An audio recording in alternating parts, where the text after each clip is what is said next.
Gracias, muchísimas gracias y buenos días a todos y a todas. En este caso, pues,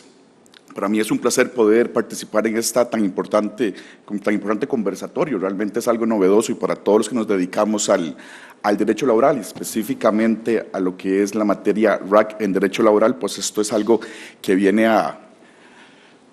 darnos un giro de 180 grados en esta materia. Entonces, sí me tomé el atrevimiento de incorporar no solamente lo que es el arbitraje, sino algunos temas que para mí son sumamente importantes en otros campos del RAC, como lo es la conciliación, y ya lo vamos a ver a lo largo de la presentación. Nada más si me permite, si es tan amable. Muchas gracias.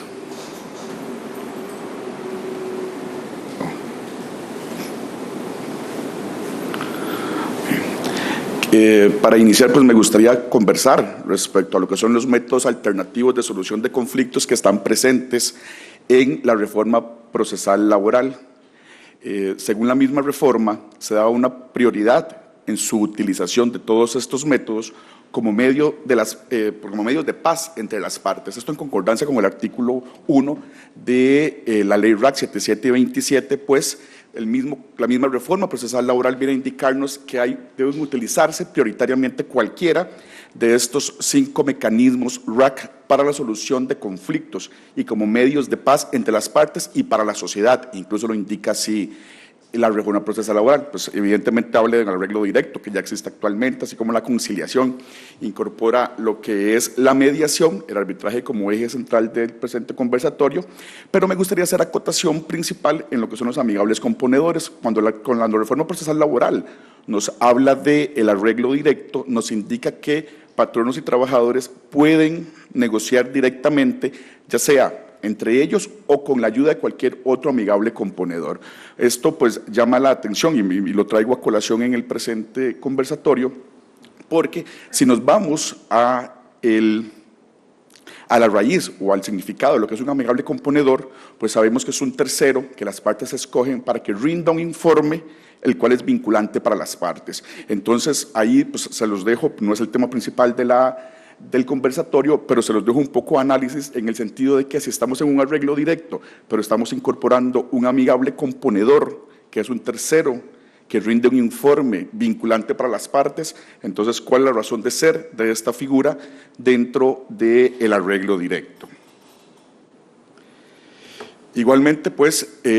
nos habla la reforma procesal laboral de la conciliación judicial e impone un deber para el órgano jurisdiccional de promover la conciliación por encima de la imposición de una sentencia. Entonces veamos que eso es un artículo completamente novedoso que incorpora la reforma procesal laboral, en el cual exige al órgano jurisdiccional que promueva una solución conciliada antes de una sentencia impuesta a las partes. Entonces, esto me parece sumamente interesante e importante porque exige a los órganos jurisdiccionales, a los jueces, en el ejercicio de sus funciones, promover en todo momento a lo largo del proceso una conciliación. Respecto a la conciliación extrajudicial, aquí pues hay varios puntos importantes que llaman poderosamente la atención, y es cuando existe un proceso judicial ya iniciado, pero las partes desean conciliar este proceso extrajudicialmente. En este caso, pues, tienen dos opciones: realizarlo ante el Ministerio de Trabajo por medio de sus conciliadores o mediadores, sin necesidad o intervención de ninguna otra persona más que las partes, pero llama poderosamente la atención que es cuando las partes desean conciliar su diferendo frente o en presencia de un centro RAC privado, allí sí va a ser necesaria la presencia de un abogado o un representante sindical que asista al trabajador. Y aquí, pues, cualquiera podría pensar que eso no tiene mayor problema. El problema radica, recordemos que en la reforma se da la asistencia social gratuita por medio de la defensa pública o cualquier otro ente gremial que constituya una defensa social. El problema va a radicar en cuando el trabajador sea asistido por un defensor social de la defensa pública y deseen conciliar en un centro RAC privado. En este caso, pues se va a tornar imposible poder asistir a un centro RAC porque no va a poder ser asistido o acompañado por un defensor social a un centro RAC privado. Entonces, allí es donde se viene a entrabar un poco el tema de la conciliación extrajudicial en estos casos. Y sí va a ser necesario, so pena de que la conciliación no pueda ser realizada si este trabajador no es asistido por un abogado o bien por un representante sindical. También tenemos el tema del PANI, que incorpora también la reforma procesal laboral, el cual va a ser parte cuando intervengan menores de edad o mujeres embarazadas que demanden derechos relacionados con la maternidad. Esto tanto si existe conciliación judicial o si existe conciliación extrajudicial, pues tendrá que ser llamado también el PANI como parte, ser parte de la conciliación o a estar presente en la conciliación de sus representados, evidentemente. Entonces, volvemos a caer en la misma situación. ¿Qué pasa si las partes desean conciliar en un centro RAC privado? El PANI no se va a apersonar a este centro a hacer una conciliación. Entonces, pues ahí se entraba y sometemos a las partes a que tengan que presentarse a conciliar únicamente en sede judicial. Tenemos el tema de la conciliación en casos de conflictos económicos y sociales. En este caso establece la reforma procesal laboral una novedad también, que ya no solamente se va a poder conciliar en caso de conflictos económicos y sociales en sede judicial, sino también permite que las partes puedan resolver estos conflictos, ya sea ante el Ministerio de Trabajo, por escogencia de los trabajadores y de su delegación, pero también ante un centro RAC privado. De la lectura de la reforma, interpreto, a criterio personal, que cuando es un centro RAC privado el que va a ser escogido por los trabajadores para dirimir el conflicto, sí debe haber consenso entre ambas partes. No así cuando es ante el Ministerio de Trabajo o ante sede judicial. Es decir, si la delegación de trabajadores ante el conflicto lo desean dirimir ante el Poder Judicial o ante el Ministerio de Trabajo, lo escogen de manera unilateral. Sin embargo, cuando es ante un centro RAC privado, debe haber consenso entre trabajadores y patronos para la escogencia del centro que vaya a dirimir este conflicto. Igualmente, el centro debe estar debidamente autorizado por el Ministerio de Trabajo, según el reglamento que la misma ley indica debe de crearse para la autorización de centros privados en materia laboral. Indica también la reforma que lo que son los honorarios del arbitraje y la conciliación de los trabajadores van a ser cubiertos por el Estado por medio del Fondo de Apoyo a la Solución Alterna de Conflictos que crea la misma reforma y que va a ser administrado por medio de un reglamento que debe de crearse también, mientras que los honorarios de la parte empleadora van a ser cubiertos en su totalidad por esta. El Tribunal de Conciliación, entonces, va a estar integrado por 3 miembros, que va a ser uno propuesto por cada una de las partes, uno propuesto por los trabajadores, uno propuesto por los empleadores y uno que escogen las partes también, pero que sea funcionario o trabajador del centro RAC escogido por las partes. Y es a partir de ese momento de la entrega del pliego de peticiones, que evidentemente, como ya conocemos, se da por planteado el conflicto y cualquier terminación de trabajo, de los contratos de trabajo, debe ser autorizada por el órgano. Y aquí hay una novedad también, que es también cuando surge un inconveniente que a mi parecer así lo interpreto, que es el tema de si planteamos el conflicto ante un centro RAC privado, es este centro el que debe autorizar los despidos de los trabajadores. Pero bien sabemos que los mediadores no siempre en un centro RAC van a ser abogados. Entonces, ahí interpreto a criterio personal que puede haber una situación que puede acarrear algún problema, en el tanto va a estar una persona mediadora no abogada conociendo o autorizando un despido de un trabajador de un conflicto planteado en el centro.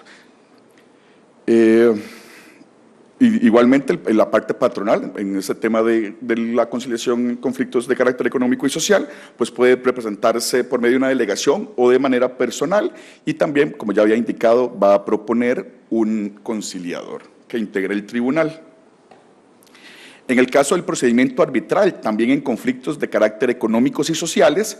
establece el código, va a ser estrictamente oral, predominantemente oral, y también establece o crea la posibilidad de que sea en vía judicial, tal cual existe actualmente, pero también que se dirima en el Ministerio de Trabajo o en un centro privado. Aquí la diferencia que de la redacción de la reforma se interpreta aquí, si es ante el ministerio o ante un centro, también debe haber consenso entre ambas partes en que sea en esta sede o que sea en un centro privado, RAC, y que ambos escojan cuál va a ser el centro privado parte del compromiso pues, arbitral al que lleguen. El arbitraje, establece la reforma, va a ser realizada en el mismo expediente en el cual fue realizada la conciliación y en el cual consta el compromiso arbitral y con los mismos delegados o interesados en el caso de que el patrono haya sido representado personalmente. De la lectura también, en el caso del arbitraje, en casos de conflictos de carácter económico-social, se interpreta que el arbitraje, o así lo establece directamente, va a ser de derecho cuando interviene la administración pública y únicamente lo exige para la administración pública. Por lo tanto, se interpreta, contrario censo, que puede ser de derecho o de equidad en caso de que sean sujetos de derecho privado. Y remitiéndonos al artículo 19 de la ley RAC 7727, entonces podríamos interpretar de que cuando las partes no lo determinan en su compromiso arbitral qué tipo de arbitraje va a ser, entonces por ende será de derecho. Pero entonces asumimos que será exigido de derecho cuando existen una de las partes de la administración pública y de derecho o podrían escoger las partes de derecho y de equidad o de equidad si son sujetos de derecho privado, en el caso de este tipo de arbitraje. E igualmente, el tribunal arbitral va a estar constituido por un árbitro escogido por cada una de las partes, parte patronal, parte trabajadora, y uno que escojan de común acuerdo, integrante del centro RAC o, en este caso, del Ministerio de Trabajo, en caso de que escojan esta sede. En el caso del fallo arbitral judicial, va a poder ser recurrido si fue emitido este laudo arbitral en sede judicial ante el Tribunal de Apelaciones de Goicoechea del Segundo Circuito Judicial de San José, y en el caso de que sea un laudo extrajudicial, ya sea emitido por el Ministerio de Trabajo o por un centro RAC privado, va a poderse interponer recursos de nulidad y revisión, evidentemente el de nulidad, ante la Sala Primera porque remite a la ley RAC actual.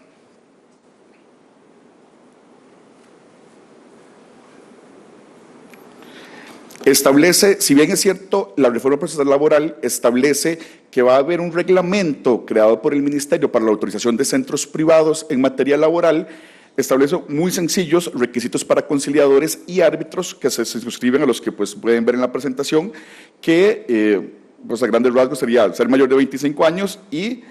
el resto de requisitos que algunas veces, como tal sabemos, pues, no tienen mayor fuerza porque no nos dicen más.